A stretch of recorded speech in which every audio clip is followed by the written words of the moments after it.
Bonjour et bienvenue dans cette édition de fin de journée du vendredi 17 mars 2023. Au sommaire, une formation maçon terre crue proposée à l'écomusée du Davio. Une technique écologique qui permet de construire aussi bien des bourrines traditionnelles que des habitats modernes et performants. L'Europe sous toutes ses coutures pour les élèves du collège Les Colibères de Saint-Michel-en-Lerme. Le projet éducatif Erasmus+ leur permet de belles rencontres pour vivre cette citoyenneté par-delà les frontières. Enfin, ces images du changement de l'arbre moteur du Moulin des Gourmands à Saint-Révérend, une nouvelle jeunesse pour l'édifice bâti en 1842, toujours en fonctionnement. Mais l'actualité, c'est bien sûr ce 49.3 déclenché hier par Emmanuel Macron concernant la réforme des retraites. Un passage en force qui a donné lieu à de multiples rassemblements spontanés partout en France. En Vendée aussi, à La Roche-sur-Yon jeudi soir et ce matin vers 11h à Challans. Un 49.3 que déplore Stéphane Buchou, le député Renaissance de la 3e circonscription de la Vendée. Nous l'avons joint ce midi. J'étais favorable à ce qu'on aille au bout de ce texte de réforme des retraites et que l'on puisse le voter. Donc ma réaction, elle est une réaction de déception que ce 49.3 ait été déclenché, même si j'en comprends évidemment les raisons. Et j'ai eu l'occasion aussi de voir ce qui s'était passé à Nantes en arrivant, en sortant du train. Donc il faut désormais voilà, prendre en compte tout ça.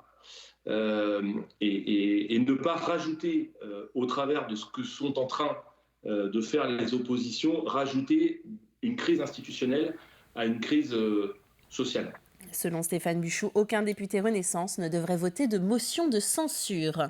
Parmi les mouvements de protestation, celui de la raffinerie de Donges devrait se poursuivre. Selon nos confrères de France Bleu Loire-Océan, les salariés réunis en assemblée générale ce vendredi après-midi ont voté la reconduction de la grève pour une semaine supplémentaire. Aucune goutte de carburant n'entre ni ne sort de la raffinerie depuis le 7 mars. On prend maintenant la direction de l'écomusée du Davio à la Barre-de-Mont où se déroule actuellement la première formation de maçon terre crue.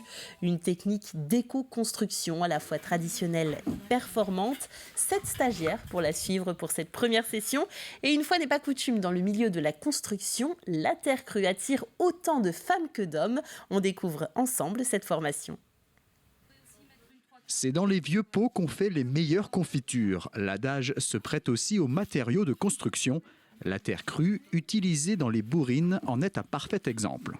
On a des soucis avec la construction béton et notamment la consommation de sable qui est vraiment très très importante pour fabriquer du béton et que en plus aujourd'hui la terre qualité construction qui est une terre qui est excavée dès qu'on veut faire des fondations, dès qu'on va faire des grosses constructions, dès qu'on veut faire un métro, une ligne de train, etc. Cette terre elle est considérée comme un déchet. Aujourd'hui, et on le sait depuis toujours, qu'on peut construire avec ce matériau-là, donc ne plus le considérer comme un déchet, mais bien comme un matériau de construction. La terre est ensuite constituée en briques, additionnée à des fibres ou du sable, ou simplement tassée pour la technique du pisé. Un savoir-faire enseigné depuis peu au Davio. Cette formation maçon terre crue a débuté le 28 novembre 2022 sous l'impulsion de Noria Formation et de la communauté de communes Océan Marais de Mont. On a pu être taxé à un moment, oui, faire une formation en terre pour rénover les bourrines, mais c'est important de les rénover. Mais la grande partie, c'est vraiment de se projeter vers l'avenir. Demain, que ce soit des équipements publics, de l'habitation, du collectif, de la résidence. On sait aujourd'hui construire avec des matériaux biosourcés, notamment la terre. 7 stagiaires participent à cette première formation qualifiante de niveau 3, équivalent à un CAP sur une durée de 9 mois. Ça a été un coup de cœur, la terre. Et en l'occurrence, un travail qui a du sens, qui est écologique. Et la construction en terre, c'était un bon moyen de rassembler et travailler avec des gens et travailler pour un demain un petit peu meilleur. C'est un matériau avec lequel on peut tout faire. Des murs, des sols, des plafonds, des structures, des finitions, on peut tout faire. Seule ombre au tableau, les crédits de formation professionnelle attribués par la région sont à la baisse, ce qui pourrait compromettre les sessions futures. Et les premières nouvelles ne sont pas très bonnes. Un week-end d'initiation à la terre crue est organisé le week-end du 15 et 16 avril avec la possibilité de participer à la construction du nouveau pondoir de la ferme du Davio. 2 créneaux par jour sur inscription et le pondoir sera inauguré, lui, le 11 juin. À 2 pas de la plage du Veillon sur la commune de Talmont-Saint-Hilaire, autour de 150 propriétaires se partagent aujourd'hui 850 hectares de marais. Pour beaucoup, ce sont des terres transmises de génération en génération. 3 communes sont concernées par ce territoire protégé par le Conservatoire du littoral, Talmont donc, mais aussi Jars-sur-Mer et Saint-Vincent-sur-Jars. Un territoire qui demande un entretien régulier pour être fonctionnel. C'est ce qui se fait actuellement, d'où la présence de pelles pour curer les canaux. D'habitude, les marais ont des écluses communes à l'ensemble des marais. Nous, on a plus de 200 écluses qui sont des ouvrages en pierre remarquablement bien dessinés et réalisés et qui permettent de faire entrer et sortir l'eau et les poissons. Le propriétaire de marais, c'est un passionné.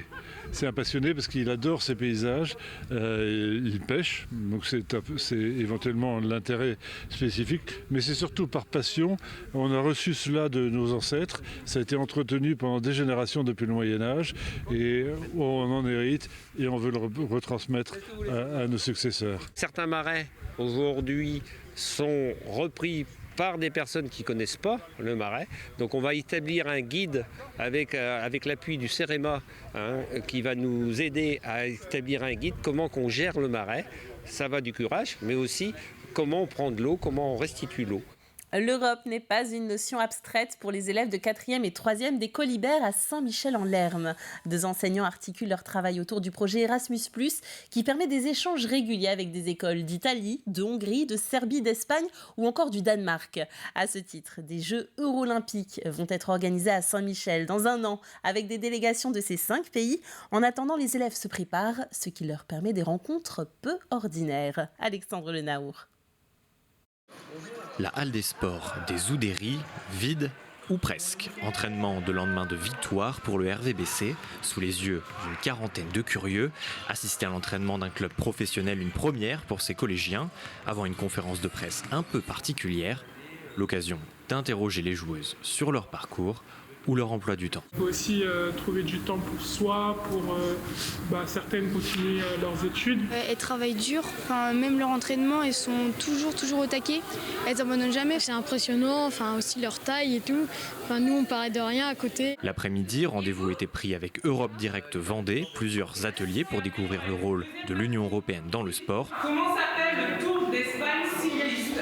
Journée intégrée au projet Let's Live the Olympic Dream Together, vivons ensemble le rêve olympique, avec un calendrier d'activités sportives et pédagogiques qui s'échelonne jusqu'au prochain JO. C'est un projet avec 5 autres écoles européennes. Alors il y en a une en Espagne, une au Danemark, une en Hongrie, une en Serbie et une école en Italie. On a des moments en fait où on travaille ensemble à distance avec les outils numériques. Là en ce moment les élèves ils sont en train de créer une carte interactive des JO. Ils travaillent en équipe et le tout permet d'apprendre l'anglais puisqu'on parle avec des élèves étrangers qui apprennent cette langue aussi. En octobre dernier, un voyage en Italie a déjà été organisé. Et d'autres devraient encore suivre. Dans 1 mois et demi, on part pour la Hongrie avec 20 élèves, le Danemark au mois de décembre et l'année prochaine la Serbie. On va également faire venir un député européen pour parler pour le coup du sport et de l'environnement. Un projet qui a semble-t-il trouvé ses adeptes parmi les citoyens en herbe du collège Les Colibert. C'est important parce que c'est pour qu'on puisse faire évoluer les choses en fait.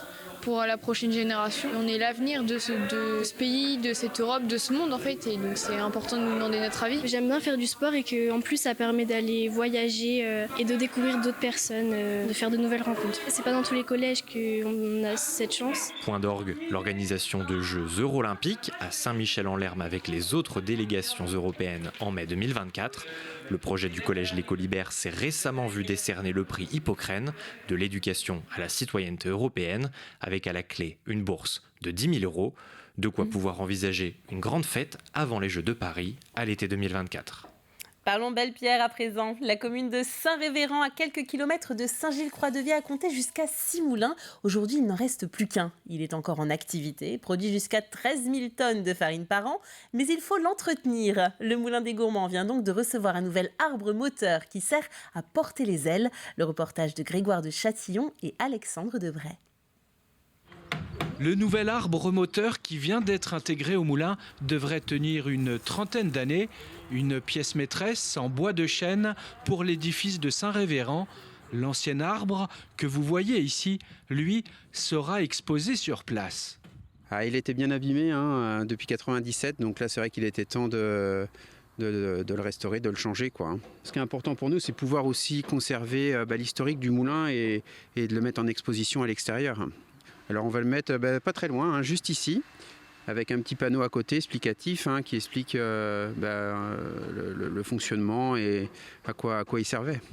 Ouais. Avec l'arrivée de cette nouvelle pièce majeure sur laquelle seront à nouveau accrochées les ailes du moulin, le bâtiment construit en 1842 retrouve ainsi une nouvelle jeunesse, et puis ce moulin à vent qui travaille avec son environnement le plus proche pourrait bien alors faire encore plus de farine.